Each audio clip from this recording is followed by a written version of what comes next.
Bonjour à tout le monde, Marmottine va vous présenter comment elle fait sa porcelaine froide. Alors, pour faire de la porcelaine froide, il vous faut quelques ingrédients indispensables.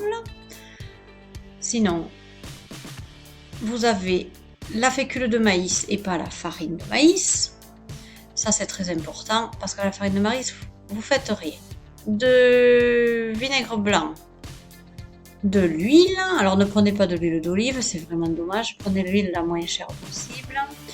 Et de la colle vinylique. En ce qui me concerne, j'utilise la Cléo-Colle. J'ai pas d'action chez Cléopâtre, mais c'est celle qui est la plus intéressante pour faire la porcelaine froide. Ensuite, le plat est important, il faut qu'il soit compatible avec la cuisson au micro-ondes. Et une cuillère en silicone, c'est mieux, mais si vous n'avez pas, c'est pas grave. La balance électronique, c'est indispensable aussi pour bien peser tous les ingrédients. Voilà, vous pouvez y aller. Donc, vous pouvez commencer par la colle vinylique, donc 200 grammes. Bon, là, moi j'ai dépassé un petit peu, ça fait 210 grammes, c'est pas dramatique. Ensuite, 2 cuillerées à soupe d'huile et une cuillerée à soupe de vinaigre blanc. Quand vous avez mis ces deux ingrédients, vous pouvez mélanger l'ensemble de façon à ce que ça fasse quelque chose d'homogène. Voilà. Alors, l'huile sert à faire en sorte que la pâte soit plus souple et le vinaigre blanc sert à la conservation. Les deux ingrédients qui sont liés, qui servent à faire la pâte, c'est la fécule de maïs et la colle vinylique. Donc la fécule de maïs, on en met entre 125 et 130 grammes. C'est une petite marge qu'on a, suivant si on a mis un peu plus de 200 grammes de Cléo-Colle ou un peu moins. Voilà, vous mélangez bien toute cette préparation. Il faut que la fécule de maïs soit bien intégrée avec la colle. Alors pour la cuisson au micro-ondes, il va falloir la fractionner pour éviter que la pâte soit toute dure au milieu et pas cuite sur les côtés. Donc on va faire en plusieurs fois. Là elle est très bien ma pâte. Ah oui, très très belle. Voilà. Une première fois 30 secondes, vous mettez le micro-ondes à la puissance maximum. Voilà. Au bout des 30 secondes, on sort la pâte. On la mélange bien. Voilà, normalement, il ne doit pas y avoir trop de grumeaux. Elle doit être assez souple. Voilà. Et on la remet une deuxième fois 30 secondes. Alors là, il y a sûrement un petit peu une partie un peu crémeuse. Voilà, il peut y avoir des petits grumeaux, donc on utilise le dos de la cuillère pour bien écraser. On fait tout le tour du plat pour écraser au maximum les grumeaux qu'il pourrait y avoir. Mettre la pâte qu'il y avait au centre sur les extérieurs du plat et la pâte qui était à l'extérieur, qu'elle se retrouve au centre du plat. Voilà.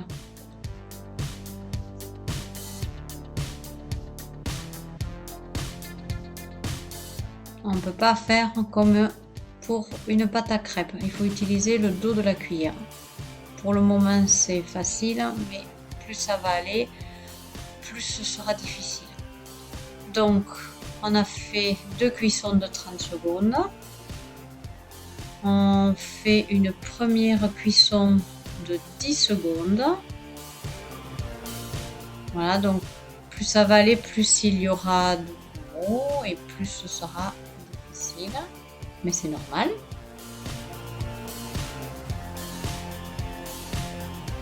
Là, vous mélangez bien, bien, bien. Il faut bien que les grumeaux soient cassés. Là, ça commence à être un peu plus difficile d'ailleurs. Une deuxième fois 10 secondes.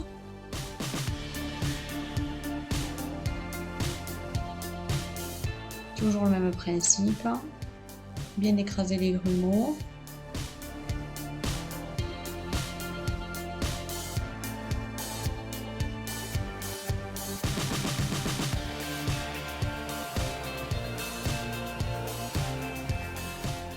une troisième fois 10 secondes. Suivant votre micro-ondes et la puissance qu'il a, il vous faudra faire d'autres séances de 10 secondes ou alors peut-être en faire un peu moins. Voilà, mais chaque fois que des cuissons de 10 secondes. Sinon, vous risquez de la faire trop cuire.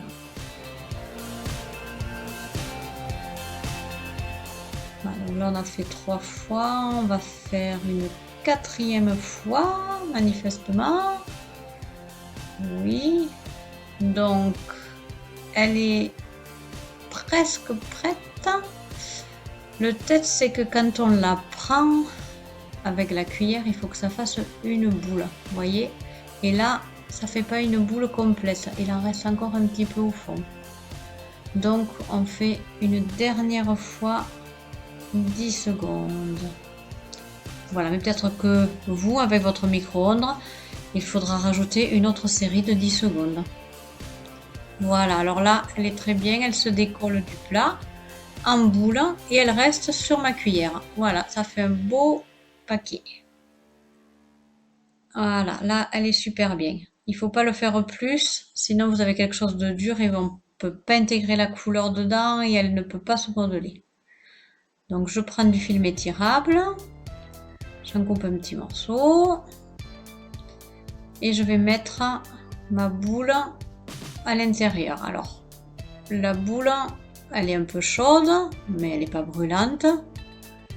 Et pour l'attraper, qu'elle ne vous colle plus aux mains, vous utilisez au maximum la paume de vos mains.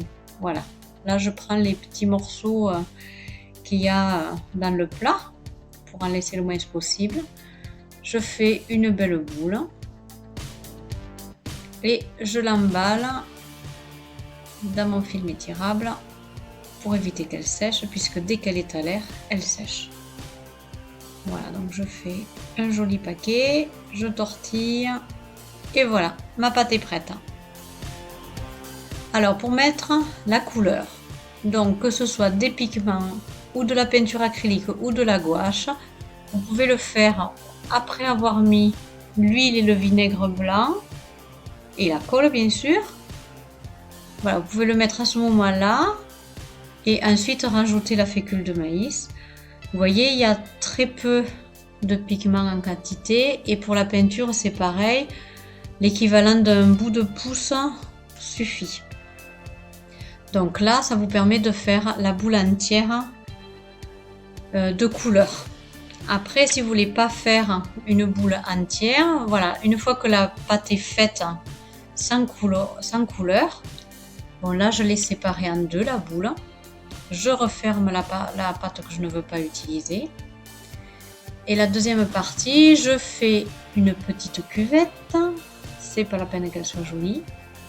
Je rajoute donc ma petite noisette de peinture. Voilà. Et ensuite, j'utilise toujours la paume des mains. J'essaie d'utiliser le moins possible les bouts de doigts. Et j'aplatis, je replie, j'aplatis, je replie. Jusqu'à ce que la peinture vous en ayez plein les mains. Et le but du jeu, c'est que la pâte intègre toute la peinture et que vous en ayez plus sur les mains.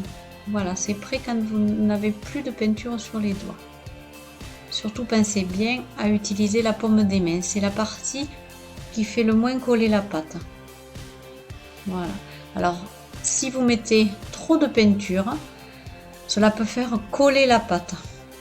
Et là, vous pouvez peut-être l'arranger en rajoutant de la pâte qui est plus sèche que celle que vous avez entre les mains.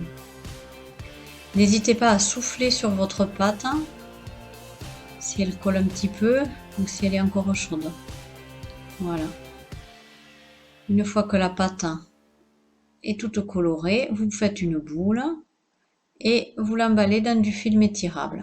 S'il vous reste un petit peu de peinture sur les mains, vous allez vous les laver et surtout bien les sécher pour qu'il n'y ait pas d'humidité.